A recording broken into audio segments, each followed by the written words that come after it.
That is filing for a patent the very first thing you should do when you have an idea for an invention.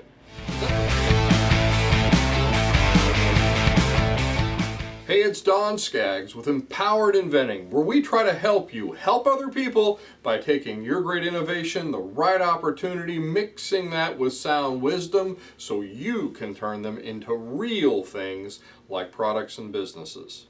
Now today I've got a question that I get asked a lot, and that is filing for a patent the very first thing you should do when you have an idea for an invention? Is that the first thing you should do? Is that the thing that you should just rush out and immediately do?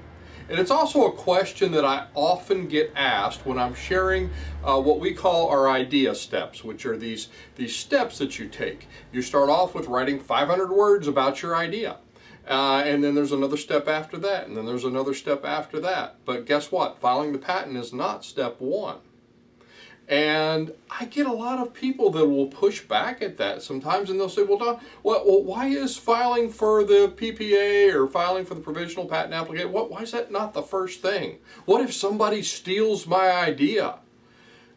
And if you're in that kind of an all-fire hurry, then you will likely not do those other things needed to maximize the fastest 12 months of your life, which is known as that period after you file, you drop that PPA, because there's a psychological factor going on here.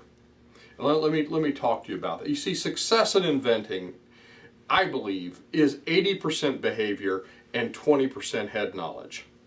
And the good, swift, not slow, not taking your time, but working through those steps, the faster, the swift working through those steps will actually prepare you for being ready to hit that ground running. And it really does supersede the importance of protecting your idea in many cases. Now here's why that makes sense with a lot of the inventors that I work with. If you're in a hurry to file your patent, you don't believe the number of inventors that are in this huge, all-fired, all-consuming hurry to, Don, I've got to get to the patent office. Don, somebody's going to steal this. I can feel it. They're looking over my shoulder right now. And they're in this hurry, and they've just got themselves into a kind of a frothy panic almost.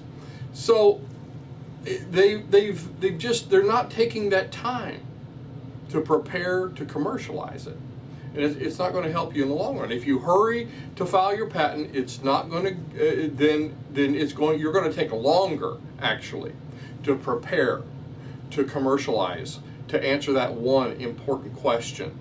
See, taking time to prepare, so when you do file that PPA, that provisional patent application, that you're ready to hit the ground running, because you've got 12 months to answer one very important question. And that is, will it sell? So if you're having to do all this preparatory stuff after, I've seen it a million times. Inventors will, okay, I filed this PPA. Boy, I'm glad that's over. Now let me just kind of sit back here and I'll get to these other things. See, there's a psychological piece to this, and I've seen it so many times with inventors and entrepreneurs. Doing it this way, doing it through the steps is uncomfortable and it's hard. But you see, I have a lot of people that'll say, Don, you don't understand. You don't understand. I'm afraid somebody's going to steal my idea. Now let me say this, and I've said it a lot of times before. You've probably heard this before if you've watched many of these videos. I have had ideas stolen. I've had somebody take my brochure and just kind of move some of the words around and some of the images around, and it was basically the one I came up with for my product that somebody else had in a trade show. And I kind of just had to smile to myself because we were commanding the market at that point anyway. But I've had people try to steal ideas for products. I've had people try to knock me off. And anyone successful is going to have that happen, by the way. But I've never had an idea stolen that was not already a hit in the marketplace. You see, that's a lot of times. Now, someday will probably be an exception to that rule and let me know about it. But and that's fine. But I'm telling you, once it's out there and they're moving a lot, that's when you get the attention of the competition. Before that, nobody knows, nobody cares usually. So doing it this way, like I said, it's doing the steps in the right order is uncomfortable and it's hard.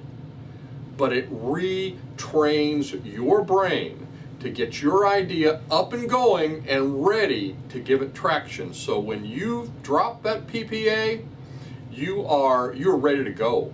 You're ready to start answering that question immediately. Now again, I'm not talking about taking a year, 10 years, whatever, to go through the steps to get up to filing that PPA. No, you can move through these steps fast if you want to. And you need to want to, by the way. Don't drag your feet on this stuff. But you see, I have way too many inventors that will come to me. They'll do it the wrong way. Oh, they'll be in all that fire hurry. I've got to file that PPA. And then nothing happens after they file it. And then after those 12 months have slipped away with nothing else done, they come to me in a panic. Now, doing the right steps in the right order, believe me, from experience, working with inventors and entrepreneurs, is the right way to do this. So if you're looking to get started with the right plan, check out our Empowered Inventing Academy course, Idea to Income. It's at empoweredinventing.com.